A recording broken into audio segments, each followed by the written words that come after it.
Baik, Assalamualaikum warahmatullahi wabarakatuh. Selamat sore rekan-rekan. Hari ini tanggal 10 Mei pukul jam 4 sore. Kita akan mereview saham yang dimintai para subscriber kami untuk kita ulas. Dengan topik kita kali ini seperti ini ya teman-teman ya. BBRI rontok ya selama 3 bulan ini ya. Tenang saja. Bandar ini jaga dan karena ada ini ya teman-teman ya. Nah, ini ya teman-teman ya, kalau kita cek mengenai dari saham BBRI ini memang dalam kurun beberapa waktu belakangan ini memang turun ya. Dan ini tuh ditopang oleh siapa Pak Firman? Nah, kita cek dulu mengenai dari saham BBRI ini ya, kita klik BBRI. Ini kita pakai di Stockbit sekuritas ya Bapak Ibu semuanya ya. Karena satu sisi untuk Stockbit ini sekarang sudah update dan fitur-fiturnya itu baru dan juga cepat ya. Dan ini ya teman-teman ya. Nah, kalau kita cek mengenai dari saham BBRI ini memang di bulan Maret ini rontok ya teman-teman ya. Dari harga 6.500 turun menjadi terakhir closing di bawah 4.680. Nah ini ya saya pastikan yang nggak tahu ilmunya dan nggak tahu materinya dan kenapa kok saham BBRI turun itu kan apa ya, apalagi mental kita itu adalah mental penjudi ya sudah ya. Ya biasanya cepet cut loss atau bukan cepet cut loss tapi cepet pensiun. Ya, sebelum kita membahas lebih dalam lagi, disclaimer Bapak Ibu, kami tidak menyarankan kalian untuk menjual atau membeli di suatu saham manapun. Jadi keputusan menjual atau membeli ada di tangan kalian masing-masing. Nah, kita dapatkan topik tadi itu dari sini Bapak Ibu semuanya. Ini dari CNBC Indonesia bahwa pemilik saham BBRI atau BBRI bisa tenang ya. Ini analisa JP Morgan. Nah, JP Morgan ini yang masuk mengenai dari saham BBRI ya Bapak Ibu semuanya ya. Namun kita akan cek dulu siapa sih pelakunya yang merontokkan dari saham BBRI. Ya, kita sudah dapatkan informasi mengenai dari bandarmologinya. Ya, kayak gini Bapak Ibu ya. Kita akan besarkan untuk Bapak Ibu ya. Nah, ini bisa kelihatan enggak? Oke, dalam kurun waktu Maret, April, Mei, ya 3 bulan belakangan, memang satu sisi saham BBRI itu rontok, ya. Tapi ya sebenarnya mereka tukar-tukaran barang. Nah, pelakunya siapa sih Pak? Sudah pasti Bapak Ibu semuanya. Ini adalah para big money, ya. Nah, ini Bapak Ibu, ya. ZP itu buang barang mencapai 2,2 triliun, KZ 2,2 triliun, AK 1,9 triliun, BK 1,7 triliun. Ya. Ini. Nah, kenapa kok BK ini kok dia jualan Pak? Padahal beritanya itu bagus, dia menjaga ya seperti itu. Nah, karena kan BK ini sudah punya barang jauh-jauh hari Bapak Ibu. Jadi sebelum 10 tahun ya, 10 tahun itu BK ini sudah masuk, sudah punya barang. Ya. Nah, kalau kalian yang sudah masuk di kelas akademi kami itu, kalian akan tahu yang namanya itu siklus dalam saham. Ya. Jadi seperti itu, ada siklusnya. Loh, ini kan tapi kok turun Pak Firman? Aduh, berat sekali kalau jelasin sama orang yang nggak ngerti itu sulit. Ya. Jadi kalau investor yang tujuannya itu bukan trading ya teman-teman ya, investor itu yang investasi jangka panjang, dia itu fokusnya itu untuk nabung aja, nabung. Setelah momentum pilpresnya sudah yang jadi siapa ya mereka TP dulu. Ya nantinya ini mulai masuk. Nah mereka itu mulai masuk ini pakai akun apa Pak Irman sebenarnya? Ya ini dimanfaatkan, JP itu masuk 1,8 triliun. Terus SQ 998 miliar, SL 939 miliar, OD 829 miliar, XC ya 650 miliar. Ya. Ini jadi gantian Bapak Ibu. Ibaratnya itu rebalancing. Nah, alasan kenapa kok saya itu diversifikasi ya. Jadi nih untuk catatan ya, bagi kalian nih, bagi para pemula, diversifikasi, tahu ilmu itu penting sebelum kalian itu tahu dunia pasar modal. Jangan pinginnya hasilnya aja. Kadang ini kebalik teman-teman ya. Ya, banyak di luar sana itu banyak yang pensiun di dunia pasar modal. Banyak sekali. Karena ikut-ikutan sama influencer, sama YouTuber-YouTuber yang nggak bertanggung jawab. Jadi nggak dibimbing bagaimana cara masuknya, ya, seperti itu. Dan investasi caranya itu bagaimana, mereka itu enggak menyebutkan seperti itu. Bahkan yang saya miris sekali, sudah dikasih tahu, sudah dikasih ilmunya, ya, tapi ya masih ngekeng aja. Seperti itu, ya. Ya memang satu sisi untuk investor yang survive itu memang benar-benar pilihan, benar-benar mereka orang yang tahu saja. Tapi kalau mereka yang spekulasi ya habis. Saya jamin cepat pensiun atau cepat mati. Mati dalam arti gimana? Ya udah nggak terjun di market lagi, ya. Seperti itu loh. Kok kayak gitu Pak Firman? Ya iya. Daripada kelola dana nggak bener, ya lebih baik bisnis offline saja di sana. Ya, seperti itu ya. Ini, ya lo Pak Firman kok ngatur-ngatur. Enggak. Ini saya ini ya, apa namanya, mengedukasi kepada para investor pemula. Jadi literasi keuangan itu penting ya sebelum terjun di pasar modal, ya, seperti itu. Nah, ini ya. Ini pelakunya itu bukan apa namanya, ada sentimen apa, sentimen ini bla bla bla bla dan lain sebagainya. Yang jelas ini ZP, KZ, AK, BK, CC ini dia buang barang. Ya, turun jadi TP Bapak Ibu. Nah, kenapa dia itu masuk 5 sampai 10 tahun yang lalu? Ya, jualnya berapa? 2,2 triliun aja kok. ZP. Secara akumulasi total berapa sih 3 bulan? Ya. Cuman berapa yang keluar ini? Ya, 4, 6. Ya, cuma 6 triliun saja. Udah panik. Lupa ini gede, Pak. Kalau sekelas BRI ini itu kecil Bapak Ibu ya. Ya, kayak gitu. Nah, kenapa kok saya ini ya, apa namanya, ngembor-ngemborkan, istilah Jawanya kok ngembor-ngemborkan. Jadi mengedukasi kepada masyarakat Indonesia bahwa untuk di saham BBR itu kalau kita masuk atau nyangkut itu nggak perlu khawatir, karena ini itu tujuannya itu jangka panjang. Kalau Bapak Ibu itu pengennya cepat, ya main di gorengan, tapi pasang stop loss. Ya volatile, tapi harus tahu ilmunya dulu. Kalau nggak tahu ilmunya ya nggak usah. Lebih baik investasi saja. Masuk secara konsisten ya. Itu bakal untung kok Bapak Ibu. Ya. Seperti itu ya. Oke, kita akan lanjut. Nah, kenapa kok saya meyakinkan bahwa saham BBR ini nanti dia akan pullback? Ya. Kita akan cek dulu dari laporan keuangannya. Ya. Ini Bapak Ibu. Nah, ini mengenai dari saham BBRI ya, bahwa total pendapatannya ini meningkat, ya. Nah, cuman dari apa namanya, laba usahanya menurun, ya. Cuman menurun berapa miliar, 600 miliar aja. Ya, tapi satu sisi ya ini masih stabil. Ya kenapa? Karena untuk BBR sendiri kan mereka kena dampak ya inflasi. Ya, kena dampak inflasi. Ya, ini ya. Ini. Jadi apakah ini wajar Pak Bimar? Ya wajar. Ya. Karena kan efek makro. Ya. Tapi kalau secara Cina ya karena efek mereka yang punya barang dari saham BBR ini ya, dia jualan dahulu. Ya seperti itu. Tapi Bapak Ibu nggak perlu khawatir, laporan keuangannya itu bagus. Nah, kenapa Pak Firman? Karena untuk BBRI ini itu rutin bagi dividen. Berapa sih Pak Firman?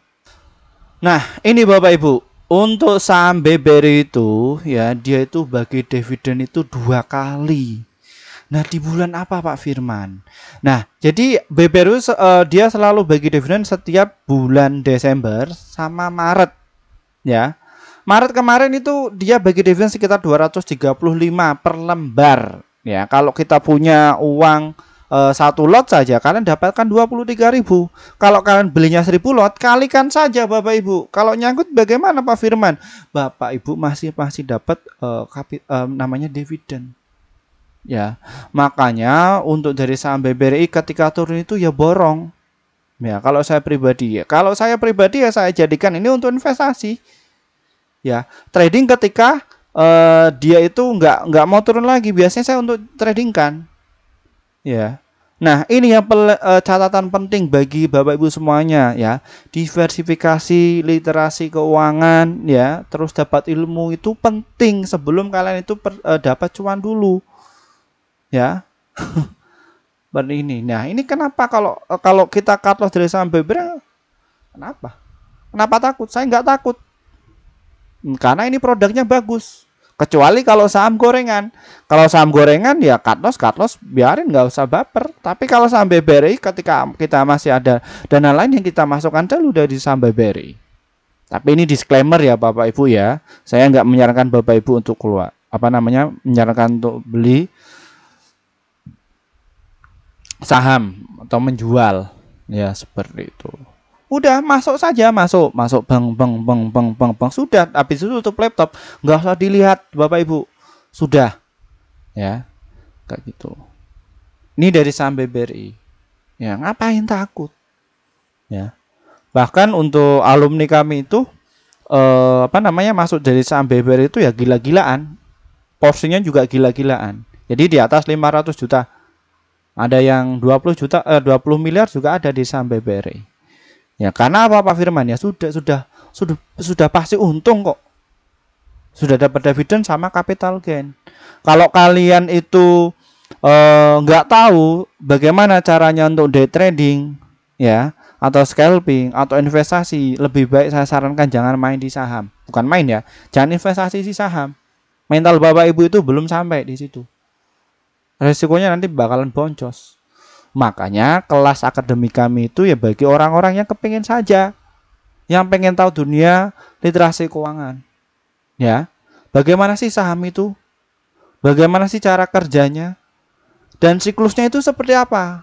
Nah, saya jamin orang-orang yang nggak ngerti itu pasti ketika terjun di market itu nyalahkan yang namanya bursa efek. Terus siapa lagi? Wah Pak, ini gara-gara bandar, gara-gara emiten, gara-gara bla bla. Padahal jual sama beli kan mereka yang ngeklik. Ya. Seperti itu. Nah, makanya yang saya tampung ini ya di kelas saya itu ya orang-orang yang butuh saja. Saya akan menolong orang-orang yang yang floating loss besar ya, daripada kalian sedekah ke bandar 10 juta, ratusan juta, bahkan miliaran ya. Saya beri wadah. Kalian nggak masuk nggak apa-apa, saya nggak butuh. Ya, karena saya sudah cuan di market, sudah cukup. Karena sudah tahu siklusnya. Ya, seperti itu Bapak Ibu. Ya, ini ya sudah dividen itu sudah menggambarkan. Jadi kalau kalian pengen beli saham, pilih saham ada 900 emiten, wadah pusing, buka satu-satu. Cari aja yang dia rutin dividen, cukup.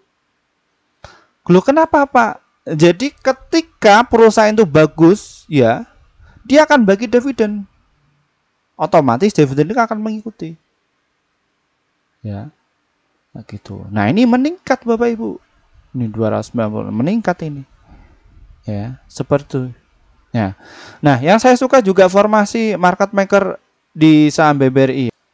Nah, ini Bapak Ibu ya, saya pakai Stockbit ya karena untuk bid overnya ini keluar, tapi di sekuritas lain itu ketika closing ya tutup. Tapi untuk di Stockbit itu masih kelihatan. Nah, di sini Bapak Ibu ya bisa dilihat ya. Di 4.600 ini juga diganjel ya. Terus di harga berapa ini? Ya. Mayoritas itu ya ini memang diganjel, nggak boleh terbang dulu. Jadi mereka pengen nampung barang dulu. Masuk pakai sekuritas A, keluar pakai sekuritas B. Sekuritas B ini mereka sudah punya barang jauh-jauh hari. Jadi seperti itu Bapak Ibu. Nah, karena targetnya apa? Market maker itu adalah investor retail yang nggak tahu dunia pasar modal. Yang ketika beli itu cuma ikut-ikutan, nggak diriset sendiri. Dan ilmunya ya juga pemikirannya cuma untung aja, nggak tahu prosesnya. Itu target mereka. Ya, ngeri ya Pak Firman ya. Ya iya. Karena yang saya katakan itu kan, kalau kita terjun di pasar modal itu ya kita nggak boleh main-main karena ini itu kita itu bisnis. Ya jadi ada setiap laporannya. Setiap minggu kita cuan berapa, ya kita batasi risiko berapa tiap bulan. Otomatis ketika setiap bulan kita bisa untung, setiap tahun untung Bapak Ibu. Ya. Makanya ketika para alumni saya masuk itu ya mereka saya tekankan dulu manajemen risiko, diversifikasi itu lebih penting dulu. Ya. Enggak didiversifikasi, mentalnya acak adul. Ya sudah, pasti tewas, enggak lama lagi tewas. Ya. Banyak kan di luar sana YouTuber yang lain sekarang sudah pindah. Ya sudah enggak kuat di pasar saham. Berapa banyak? Loh saya apa namanya? Di market itu sejak tahun 2016. Di S1 saya. Ya. Tuh, saya kenal dunia pasar modal. Nah, saya geluti mengenai hal ini, keuangan. Apalagi ini BBRI, ya keuangan.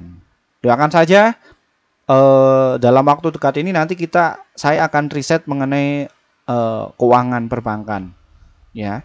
Jadi saya kemas sebagai jurnal penelitian saya yang nanti saya dedikasikan kepada jurnal internasional. Yang mana ketika ada investor yang pengen ngerti ya kelemahan yang ada di Indonesia itu seperti apa ya saya akan bikin riset ini. Ya, kayak gitu. Jadi nanti yang saya riset itu mengenai bank konvensional dan juga bank syariah. Ya, datanya nanti ya dipublish di jurnal internasional. Kalau kalian nggak tahu, ya apakah saya ini seorang penipu, cek saja riset penelitian saya itu ada. Ya, seperti itu Bapak Ibu ya. Oke, ya ini. Itu artinya apa sih Pak Firman nih? 34 ini mereka ini ada komunikasi 11, 222, 324. Nah ini 222 kayak gitu. Nah ini mereka sekali beli itu ya gede. Ya, jadi ada beberapa tingkatan investor Bapak Ibu. Investor retail paling bawah, ya, terus block trader, ya, institusi, ya, terus ada investment banking, wah, gede lagi itu kelolanya, ya, seperti itu Bapak Ibu. Nah, lalu bagaimana Pak Firman untuk strateginya di saham BBRI ini? Oke, kita ke strategi BBRI-nya bagaimana ya? Oke, untuk saham BBRI ini turun, kalau kita lihat menurunnya ini adalah suatu hal yang wajar. Ya, kenapa kok bisa dikatakan wajar Pak Firman? Ya, ini tuh bisa ditoleransi ya mengenai dari saham BBRI ini. Ya, ini. Ini kan di luar supportnya Pak Firman. Ini diskon. Kalau saya katakan ini diskon loh. Diskonnya bagaimana Pak Firman? Harganya murah kok. Ya, karena apa? Untuk saham BBRI ini adalah siklusnya adalah uptrend. Ya sejak ya dari harga 3.500 pas waktu corona itu, nah ini sudah menjadi 6 ribuan. Jadi Bapak Ibu nabung saja di BBRI daripada nabung di deposito. Lebih untung nabung di saham BBRI. Ya, untungnya juga gede Bapak Ibu bisa dapatkan dua. Ya, capital gain dan juga dividen. Lah ngapain lagi uang kita besar kayak gitu? Ngapain takut? Ya. Nih, tapi sebelumnya saya katakan Bapak Ibu sudah punya tujuan dulu. Ketika terjun di saham itu jangan pelimpan. Kalau mau trading ya sudah trading. Invest ya udah invest. Kalau swing ya sudah swing. Ya, Pak Firman, saya pengen ketiganya atau empatnya itu lakukan. Ya kayak Pak Firman.